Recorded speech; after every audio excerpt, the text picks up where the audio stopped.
പുറത്തു വന്ന ഈ വാർത്തകളെ നമ്മളൊന്ന് പരിശോധിച്ചാൽ, ഇപ്പൊ നിങ്ങൾ തന്നെ കാണിച്ച വീഡിയോ ഉണ്ട്.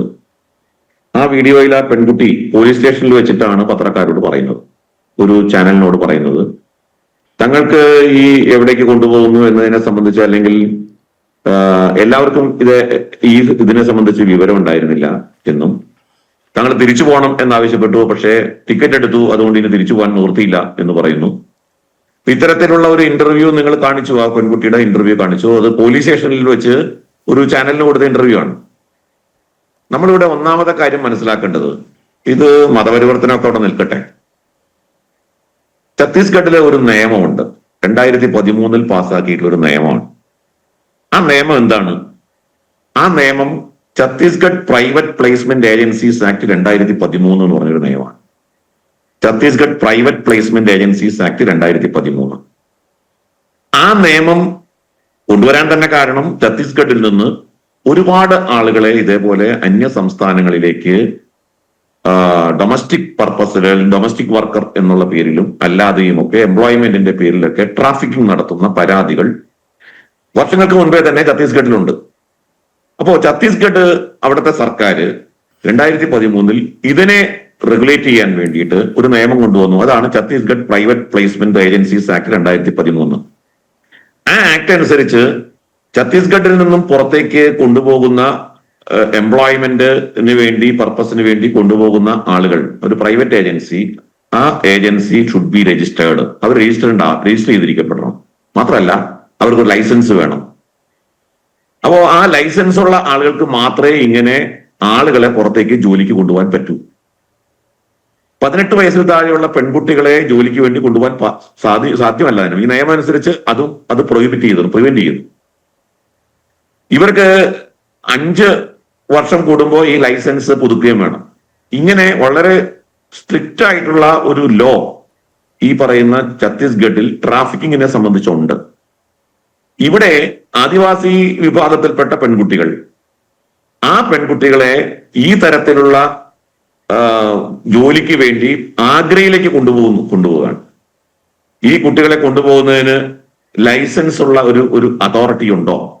അങ്ങനെ കൊണ്ടുപോകാൻ ലൈസൻസ് ഉണ്ടോ അവർക്ക്? ഛത്തീസ്ഗഡിലെ നിയമമാണ്, കേരളത്തിലെ നിയമമില്ല. ഛത്തീസ്ഗഡിൽ അങ്ങനെ ഒരു നിയമമുണ്ട്. ആ നിയമം അനുസരിച്ച് ഈ ട്രാഫിക്കിംഗ് തെറ്റാണ്, നിയമവിരുദ്ധമാണ്. അതുകൊണ്ടാണ് ഹ്യൂമൻ ട്രാഫിക്കിങ്ങിന് 143 ക്ലോസ് 3 വെച്ചിട്ട് കേസെടുത്തിട്ടുള്ളത്. അവിടെ മതപരിവർത്തനത്തിന്റെ കേസ് അവിടെ വകുപ്പ് ചാർത്തിയിട്ടുണ്ടോ എന്ന് എന്റെ ശ്രദ്ധയിൽ വന്നിട്ടില്ല. ഞാൻ FIRന്റെ കോപ്പി ഞാൻ കണ്ടിരുന്നു. ആ FIRന്റെ കോപ്പിയിൽ ഭാരതീയ ന്യായ സംഹിത 143 ആണ് ചാർജ് ചെയ്തിട്ടുള്ളത്. മതപരിവർത്തനത്തിന്റെ ആക്ട് അതിനകത്ത് വന്നിട്ടില്ല എന്നാണ് ഞാൻ കണ്ടത്. ഇനി അതിനുശേഷം ആഡ് ചെയ്തിട്ടുണ്ടോ എന്ന് എനിക്ക് അറിഞ്ഞൂടാ. അപ്പൊ ഇത് ക്ലിയർ കേസ് ഓഫ് എന്താ പറയാ, ഇത് ഈ ഹ്യൂമൻ ട്രാഫിക്കിംഗ് ആണ്. ആ ഹ്യൂമൻ ട്രാഫിക്കിങ്ങിന്റെ കേസുമായി ബന്ധപ്പെട്ടാണ് സത്യത്തില് അവിടെ എന്താ ഉണ്ടായത്? ഈ പറയുന്ന റെയിൽവേ സ്റ്റേഷനിൽ ഈ കുട്ടികളെ കൊണ്ടുവന്നാക്കാൻ വന്ന അയാൾ പ്ലാറ്റ്ഫോം ടിക്കറ്റ് എടുക്കാതെ ഈ റെയിൽവേ പ്ലാറ്റ്ഫോമിൽ വരികയും, അത് അവിടുത്തെ TT ഇയാളെ ചോദ്യം ചെയ്ത് പിടിച്ച സമയത്ത് ഇയാളുടെ കയ്യിൽ പ്ലാറ്റ്ഫോം ടിക്കറ്റ് ഇല്ല. അപ്പോ ഇയാളുടെ കൂടെയുള്ള പെൺകുട്ടികൾ അവരുടെ കയ്യിൽ ടിക്കറ്റ് ഉണ്ട്, കൺഫേം ടിക്കറ്റ് ഉണ്ട് എന്ന് പറയുന്നു. ശരി, ആ ടിക്കറ്റിലുള്ള കുട്ടികൾക്ക് അവരുടെ ഈ ഐഡന്റിറ്റി കാർഡ്സ് കാണിക്കാൻ പറയും, ആധാർ കാർഡോ അതുപോലുള്ളത്. ഇതൊന്നും ആ കുട്ടികളുടെ കയ്യിലില്ല. ആ കുട്ടികളുടെ കയ്യിൽ ഒരു രേഖയുമില്ല. ഇപ്പൊ ഇവർ പറയുന്നത് ഈ കുട്ടികൾ ക്രിസ്ത്യാനികളാണ് എന്നാണ്. ആ ക്രിസ്ത്യാനികളാണ് ഈ കുട്ടികൾ എന്ന് തെളിയിക്കാനുള്ള ഒരു രേഖയൊന്നുമില്ല. പാരന്റ്സ് റെയിൽവേ പോലീസിനോട് മൊഴി കൊടുത്തു എന്ന് പറയുന്നത് ഇവരൊക്കെ ക്രിസ്ത്യാനികളാണെന്ന്. ഇവർ ആദിവാസി വിഭാഗക്കാരാണ്. അങ്ങനെ പാരന്റ്സ് ക്രിസ്ത്യാനികളായി എന്നുള്ളതിന്റെ വല്ല രേഖയുണ്ടോ? അങ്ങനെ ഒരു രേഖയും ഇല്ല സത്യത്തിൽ. കാരണം അവിടെ ഈ പറയുന്ന ആന്റി കൺവെർഷൻ ലോ അനുസരിച്ചിട്ട് അതിന്റെ പ്രൊസീജിയർ പാലിച്ചുകൊണ്ടുള്ള ഒരു കൺവെർഷൻ അവിടെ അസാധ്യമാണ്. അതുകൊണ്ട് തന്നെ ഇത്തരത്തിൽ മതം മാറി എന്ന് പറയുമ്പോഴും നിയമപരമായി മതം മാറ്റുന്നത് ബുദ്ധിമുട്ടാണ്. അവിടെ അതിന് ഒരുപാട് കടമ്പകൾ കടക്കണം. അപ്പൊ മതം മാറി എന്ന് നിയമപരമായി സ്ഥാപിക്കാൻ സാധിക്കുന്നില്ല.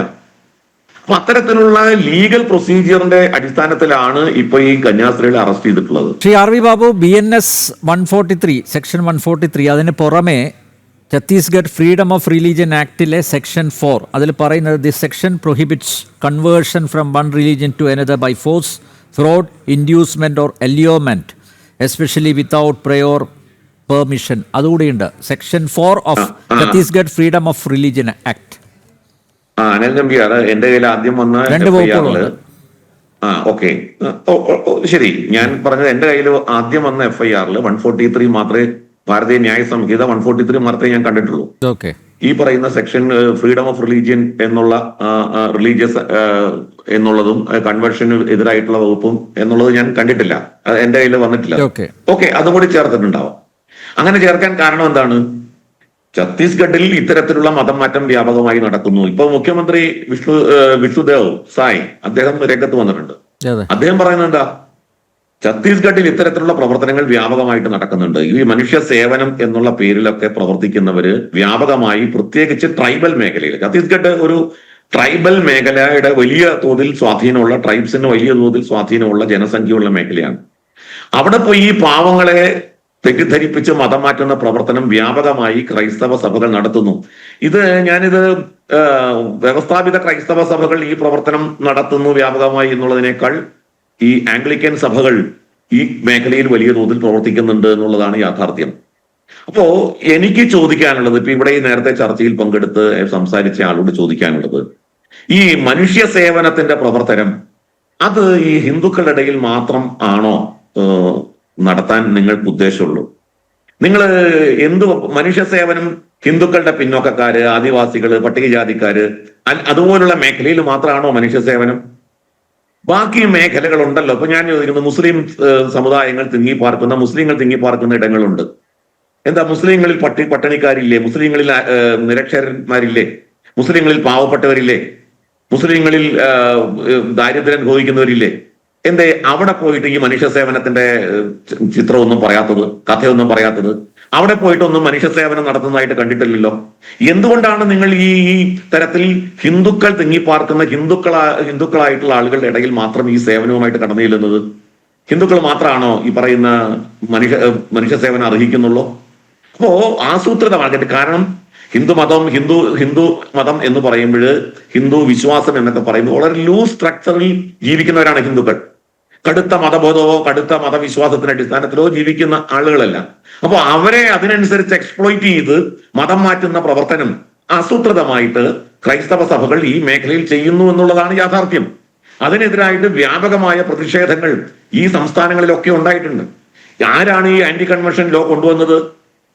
ഇന്ത്യയിലെ ആന്റി കൺവെൻഷൻ ലോ കൊണ്ടുവന്നത് ആരാണ് ആദ്യമായിട്ട്? BJP ഗവൺമെന്റ് ആണോ? ആന്റി കൺവെൻഷൻ ലോ കൊണ്ടുവന്നത് കോൺഗ്രസ് ഗവൺമെന്റുകളല്ലേ? ആദ്യത്തെ ആന്റി കൺവെൻഷൻ ലോ ഒറീസയിലാണ് വരുന്നത്. ആരാ കൊണ്ടുവന്നത്? കോൺഗ്രസ് ഗവൺമെന്റ് അല്ലേ?